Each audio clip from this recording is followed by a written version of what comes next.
லூக்கா 1:30 சொல்லுது, தேவதூதன் அவளுக்கு பிரதி உத்தரமாக, பரிசுத்த ஆவி உன்மேல் வரும், உன்னதமானவருடைய பலம் உன்மேல் நிழலிடும், ஆதலால் உன்னிடத்தில் பிறக்கிறது பரிசுத்தம் உள்ளது தேவனுடைய குமாரன் எனப்படும். அதற்கு மரியாள், இதோ நான் ஆண்டவருக்கு அடிமை, உம்முடைய வார்த்தையின்படி எனக்கு ஆக கடவுது. கரங்களை தட்டி மகிமை பார்த்துங்க.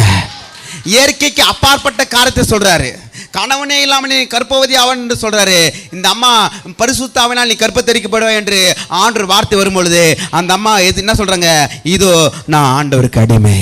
எல்லாரும் கரங்களை உயர்த்தி சொல்லுங்க இந்த காலை வேளையில, இதோ நான் ஆண்டவருக்கு அடிமை. ஆண்டவர், இதை நான் ஆண்டவருக்கு அடிமை, உம்முடைய வார்த்தையின்படி எனக்கு ஆக கடவுது. சொல்லுங்க, உம்முடைய வார்த்தையின்படி என் பிள்ளைகளுக்காக கடவுது, உம்முடைய வார்த்தையின்படி என் பொருளாதாரம் ஆக கடவுது, உம்முடைய வார்த்தையின்படி இந்த ஊழியம் நடக்க கடவுது, உம்முடைய வார்த்தையின்படி என்னை பயன்படுத்துவீராக. உம்முடைய வார்த்தையின்படி வானமும் பூமியும் ஒளிந்து போனாலும் ஒரு வார்த்தை ஒளிந்து போகாது.